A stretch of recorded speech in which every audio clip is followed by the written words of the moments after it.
बिस्मिल्लाहिर्रहमानिर्रहीम अस्सलामुअलैकुम वरहमतुल्लाहि वबरकातुहू। उम्मीद है दोस्तों सब खैर आफिस से होंगे। आज के अपने इस वीडियो के अंदर हम CS 504 का लेक्चर नंबर 41 कवर करने जा रहे हैं, जिसमें इंस्पेक्शन वर्सेस टेस्टिंग की बात हो रही है। दोस्तों इस लेक्चर के अंदर सिर्फ आपका डेफिनेशन आ सकती है शॉर्ट क्वेश्चन के अंदर, या आपके MCQs आ सकते हैं। ठीक है, बाकी इसमें कुछ खास इतना इंपॉर्टेंट नहीं है। तो सबसे पहले दोस्तों हम यहाँ पे बात करते हैं इंस्पेक्शन की।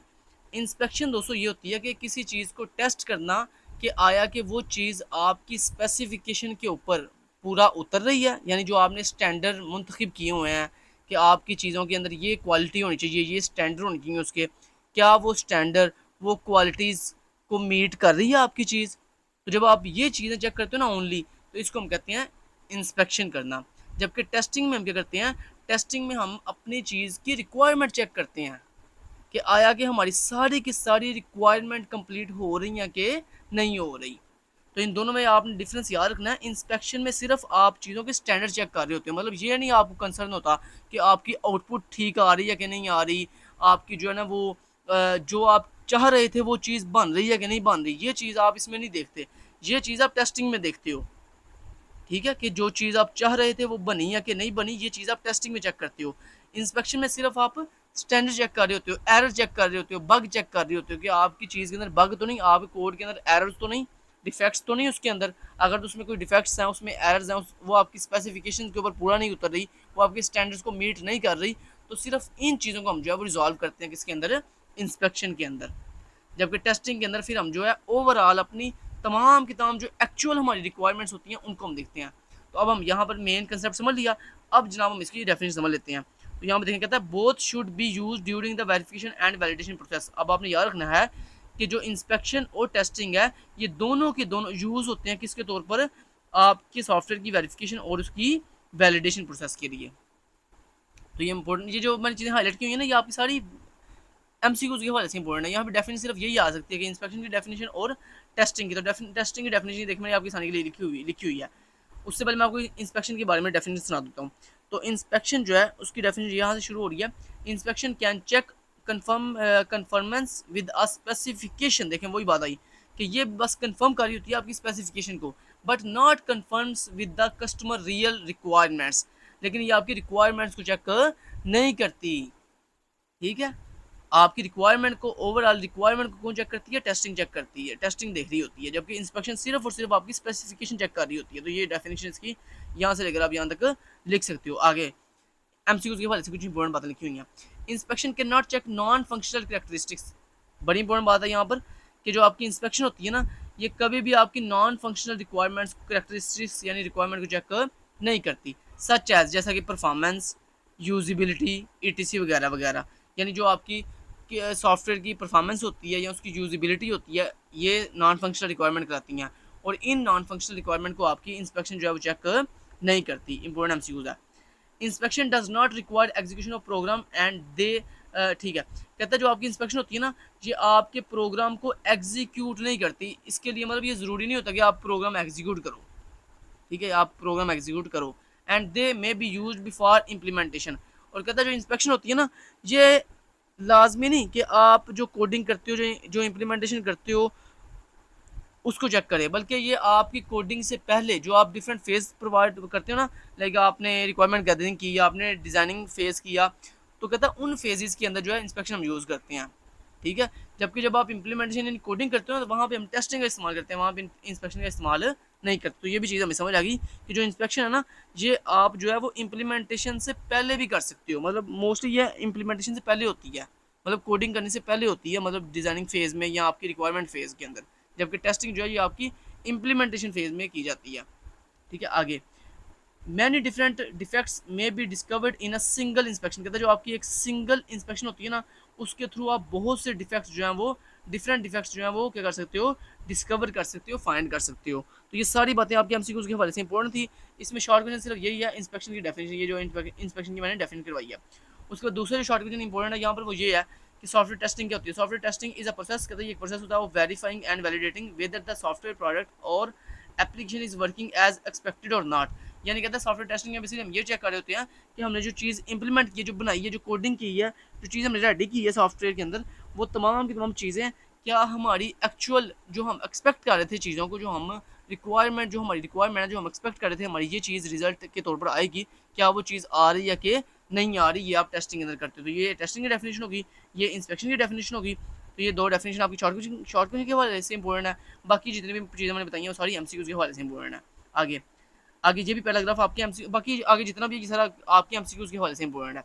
Inspections may be applied to any representation of the system, like for example requirements, design, test data, etc वगैरह। देखें वही बात आ गई ना, मैंने जैसे ऊपर बताया था कि इंस्पेक्शन जो है वो आपकी इंप्लीमेंटेशन से पहले जो आपकी रिक्वायरमेंट्स होती हैं, आपकी डिज़ाइन फेज होता है, आपका टेस्ट डाटा होता है, उसके ऊपर जो है वो अप्लाई की जाती है। Thus inspections are a very effective technique for discovering errors in a software program. कहता है जो हमारे पास इंस्पेक्शन है ना, ये बहुत ही इफेक्टिव जो है, बहुत ही अच्छी जो है वो एक टेक्निक है, जिसके थ्रू हम क्या करते हैं, अपने सॉफ्टवेयर प्रोग्राम के अंदर जो एरर्स हैं उनको डिस्कवर करते हैं, फाइंड करते हैं। चलें जी आगे चलते हैं। आगे ये इंस्पेक्शन प्री कंडीशंस आ गई हैं, ये भी आपके एमसीक्यूज़ के हवाले से पूरा पैराग्राफ इंपॉर्टेंट है कि इंस्पेक्शन प्री कंडीशन का क्या मतलब है दोस्तों। वो कंडीशन जो आप इंस्पेक्शन करने से पहले फॉलो करते हो, मतलब इंस्पेक्शन को करने से पहले जिन कंडीशंस को फॉलो करना ज़रूरी है वो कौन कौन सी हैं, तो ये वो इस पैराग्राफ के अंदर लिखी हुई हैं जो आपके एमसीक्यूज़ के हवाले से इंपॉर्टेंट है। चलो इसको पढ़ लेते हैं। कहता है अ precise specification must be available before inspection. कहता है सबसे पहली बात ये, पहली कंडीशन ये है कि आप इंस्पेक्शन करने से पहले अपनी एक स्पेसिफिकेशन जो है वो राइट कर लो।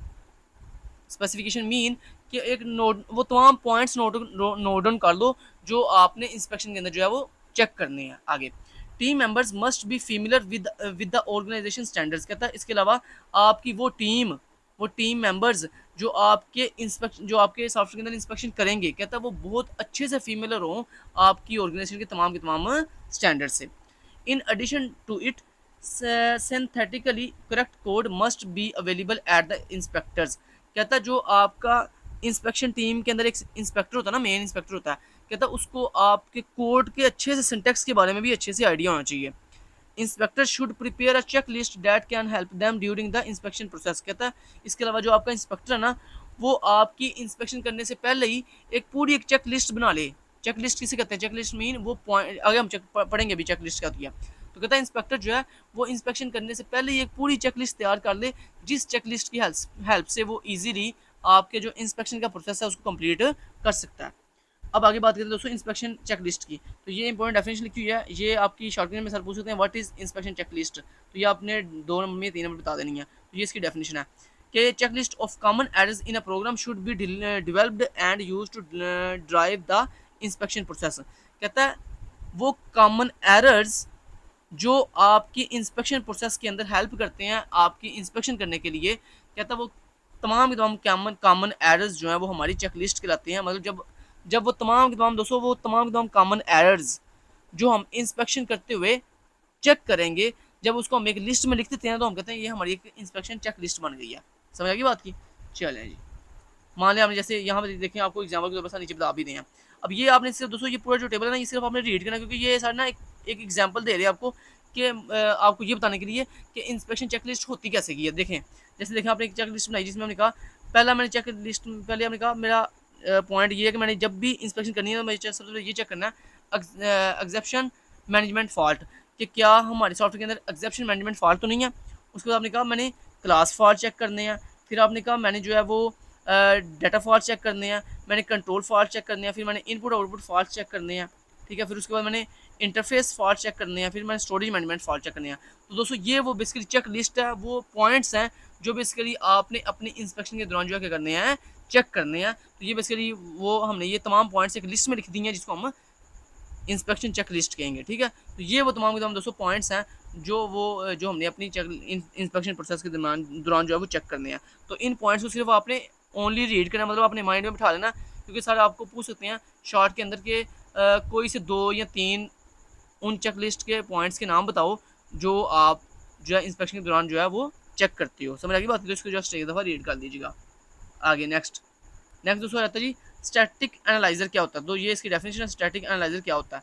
तो ये आपको एमसीक्यूज में सर पूछ सकते हैं static analyser are software tools. कहता है ये बेसिकली सॉफ्टवेयर टूल्स होते हैं फॉर रिसोर्स टेक्स्ट प्रोसेसिंग। कहता है बेसिकली स्टैटिक एनालाइजर हमारे पास सॉफ्टवेयर के वो कुछ टूल्स होते हैं जो किस लिए यूज़ होते हैं, फॉर सोर्स टेक्स्ट प्रोसेसिंग। जब आपने सोर्स के टेक्स्ट की प्रोसेसिंग करनी हो ना, उसके लिए स्टैटिक एनालाइजर जो है वो यूज़ होते हैं। बाकी ये अगला जो पैराग्राफ है ना, ये आपके एमसीक्यूज़ के वजह से इंपॉर्टेंट है, इसको एक दफ़ा जो है ओनली रीड कर लीजिएगा, ये तीनों लाइन ओनली रीड कर लीजिएगा, ठीक है, समझ बात की। बाकी ये इंपॉर्टेंट जो है पॉइंट ये था पहला जिसको मैंने हाईलाइट किया हुआ है।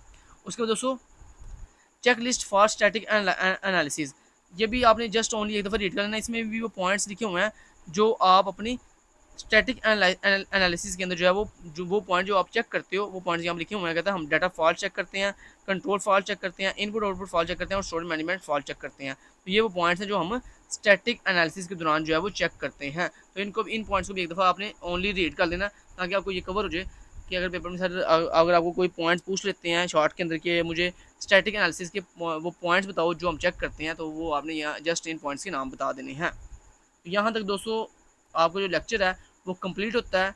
Thank you so much till then guys, take care, अल्लाह हाफिज़।